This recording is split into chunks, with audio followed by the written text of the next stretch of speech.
Hi! Welcome to another video. This day papunta kami sa Batangas City Airport kasi doon kami sasakay ng barko papuntang Romblon.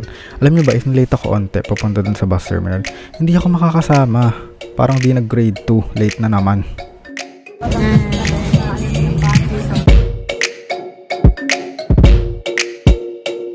Tsaka bago kayo bumaba, cellphone, wallet.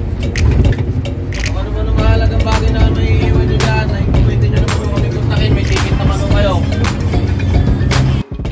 Grabe yung excitement ko ng time na to kasi first time ko makakasakay ng barko.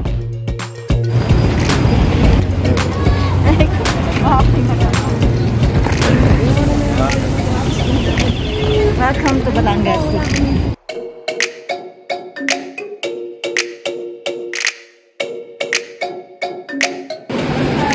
Ma.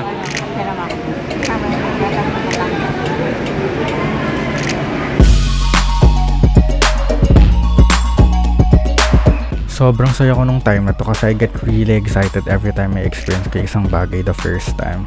Also, nanginginig ako. Huy, si OA. Pero totoo kasi nakakatakot mag-travel sa gitna ng dagat. Kumain muna kami ni mama ng dinner sa isang resto na okay na rin. Masarap naman ng food. Di rin naman ganun kamahal. Ay, si Kape. Palpitate na naman. Yes, tita. Stan Horizon. Yes.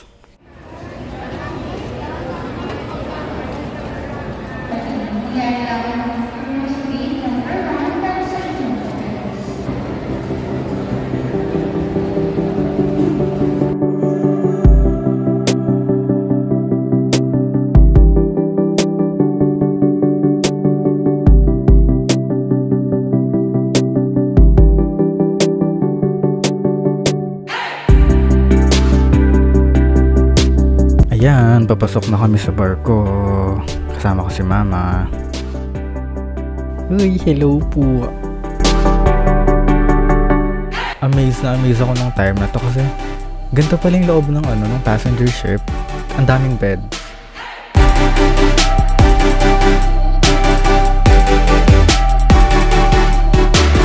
Oh, meron ding toilet and bathroom. Sino kayo dyan? Hindi nyo kaya, may CR. Shower, toilet.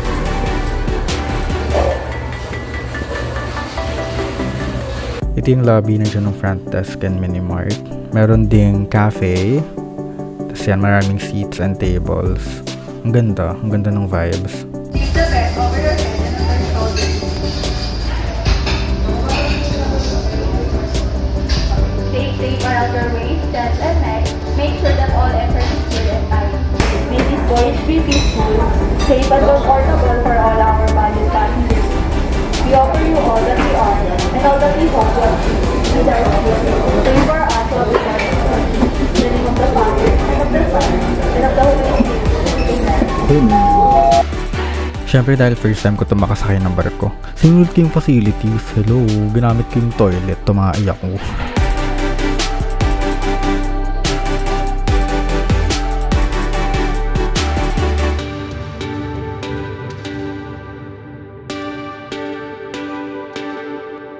Huy, agang matulog. Totoo ba yan? Kimi lang, B. Di ako makatulog. I went to the cafe to eat and read. Huy, as a main character. 2 AM na kasi to, so tulog na lahat ng passengers. And as an introvert, ito yung time ko to do my own thing. To explore the ship nang hindi ako uncomfortable with a lot of people around.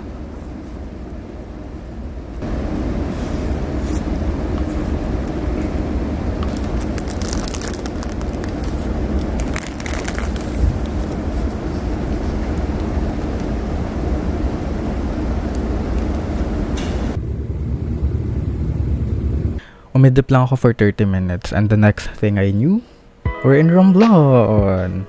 Good morning, Odiongan. Hello, Tablas Island. Dami sinabi.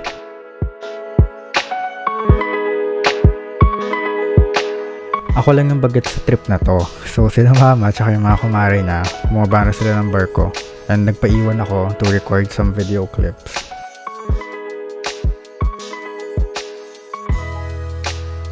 Ayan, hinintay ako ni mama. Akala niya, mawawala na ako.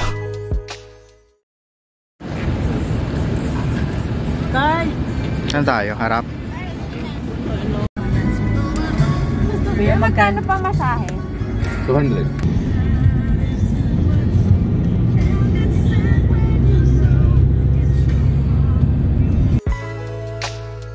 Sobrang ganda ng Tablas Island. It's very rural. Ang nasa paligid mo lang, bukirin, bulubundukin.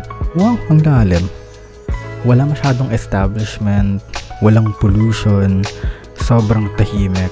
And the locals, they were so nice. They were very welcoming.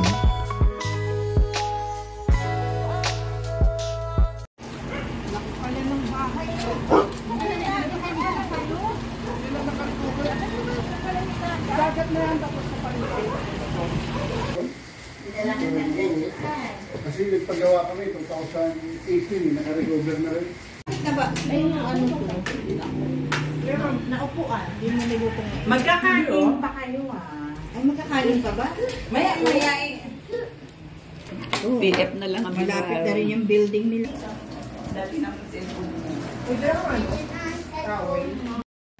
Sino ka dyan sa bucket hat mo?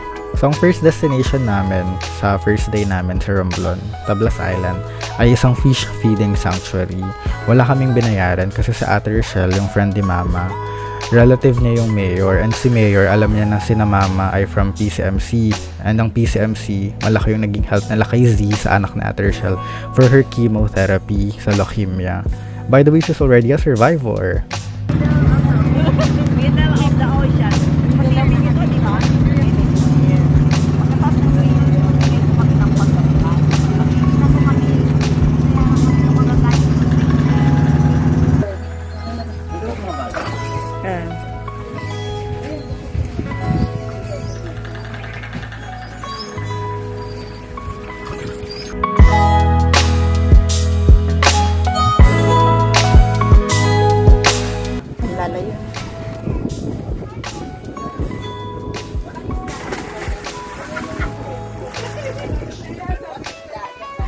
Dapat kukuha ako ng pagkain ng isda para magpuntahan yung isda dyan sa'yo.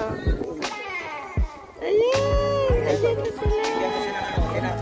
Ay, ikaw mismo ang durugin mo lang.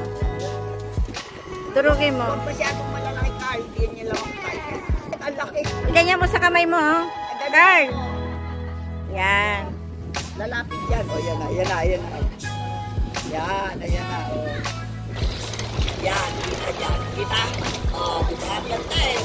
Ang ganda kaya ng lighthouse.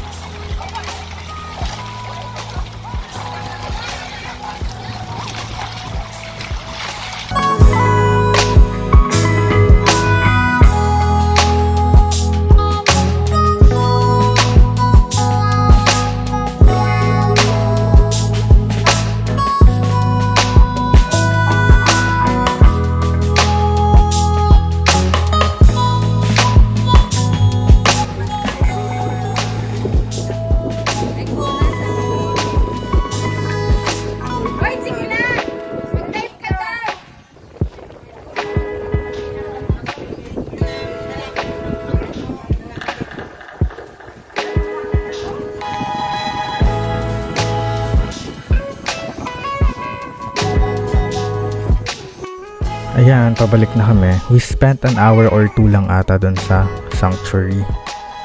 Nakakatakot yung alon kasi maliit lang yung bangka namin.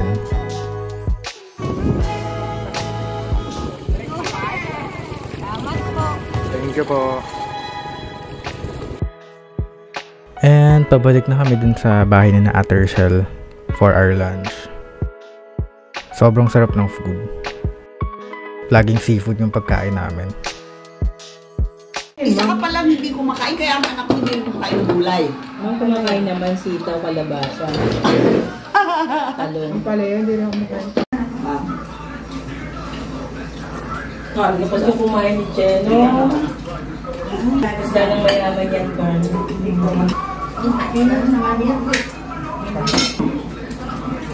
Nung pandemic naman, maliit yung studio nila, no? Maliit po yung kanin pa. Naku, sana kasali din eh, magaganda naman. Matatalino.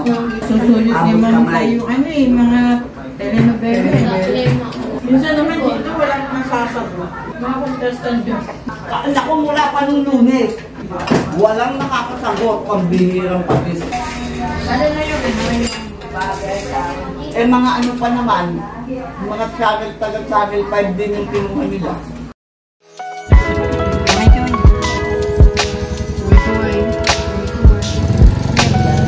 May pupuntahan ulit kami. Ang driver pala namin ay si Kuya Dorting. Siya yung asawa ni Ate Rochelle. Etong place na to is a church/school. Tapos sa pinakamataas niya, merong rooms for visitors na pwedeng tulugan. Meron ding toilet and bathroom. Yung owner nito ay friend din ni Ate Rochelle tsaka ni Kuya Dorting. Dito kami magsistay for the rest of our trip.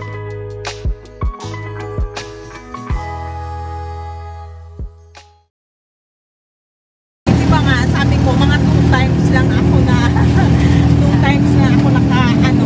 Later, nung hapon, after namin makapagpahinga and maayos yung mga gamit namin, may pinuntahan kaming sunset viewing deck.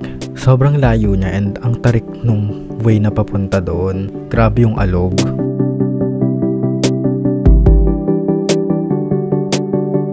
It's called Villat Point. Yes, Villat Point. Huy, ang panghe! Charot. Pero yun ang sinabi na name ni Ate Rochelle.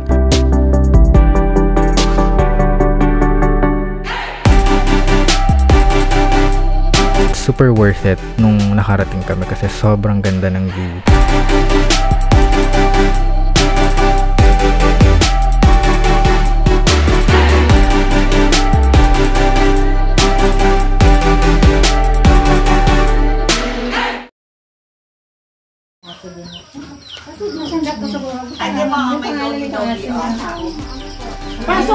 Nung kinagabihan, we went to another place. Bahay siya ng parents ni Ate Rochelle. And dun kami nag-dinner. Ang cute kasi meron silang dogs. I forgot yung name nung blonde. Pero yung black si Suma ata siya. They're so cute. Ang drinks namin nung dinner na yun ay fresh buko juice. And ang mga ulam namin ay pampano and native chicken dishes.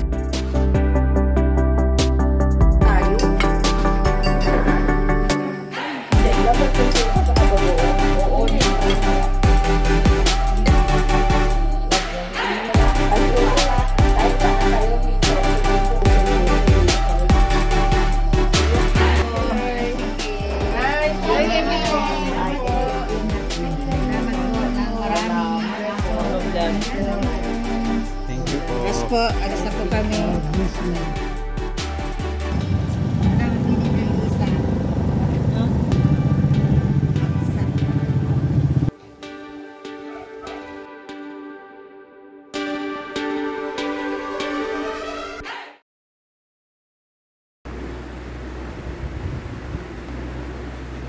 Good morning! It's already the next day. 6:30 AM na.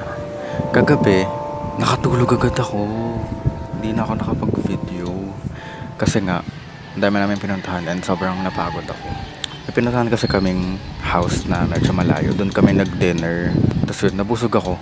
Umidlip lang ako saglit. Tapos nag-phone. Tapos tuloy-tuloy na siya. Nagising na ako this morning. Around 5:30 AM. Ang ganda-ganda dito sa Romblon. Actually, wala kami sa Romblon mismo, sa Romblon Island. Nasa kami, Tablas.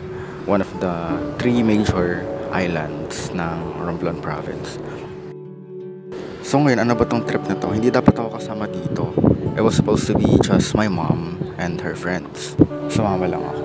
Nung sinabi niyang mag-Romblon sila, tinanong niya ako, gusto ko to sumama since wala man akong ginagawa. Pumayag ako. Alam niyo lately, pa-travel-travel na lang si mama. And I think she deserves it. Sobrang deserve niya. Kasi she's been working ever since. Ang dami niyang sacrifices to sustain the needs of her family. Para meron kaming budget. Bakit ito sa Romblon? Kasi meron siyang friend here. Nanay ng naging pasyente nila dati. Si mama, sobrang friendly niyan. Nagiging kaibigan niya lahat ng relatives ng pasyente and yung mga patients mismo. In-invite siya na punta daw here sa Romblon. Matagal na yun. Matagal na siya in-invite. Ngayon lang natuloy. Ang saya ko nga na nakasama ako kasi nung bata ako, buntot ako ng buntot lagi kay mama. Everywhere she went, I would go with her. Sobrang mamas boy ko nung bata. Nung high school na, nung nag-high school, napalayo yung loob ko kay mama. Nag-focus lang talaga ako sa ACADS. Tapos ang lagi ko nung kasama mga kaklase ko, mga high school friends. And siya rin naman, she's always been working. So, may kanya-kanya kaming buhay. Hindi kami nasanay sa mga sponty travels, ganyan. Itong trip na to, it's just about me and mama. It's our bonding time. Ito yung nawala sa relationship namin, ang mag-travel ng magkasama. Pag nagkapera ako soon, ako naman yung manlilibre sa kanya. Ako naman yung mag-i-spoil. Isasama ko siya sa mga travel ko. That would be all for the first part of this trip, and I hope you get to watch the next parts ng Romblon trip namin. Mag-prepare na rin ako for our next day here. Thank you for spending your time watching this entry, and I'll see you on the next video. Bye bye.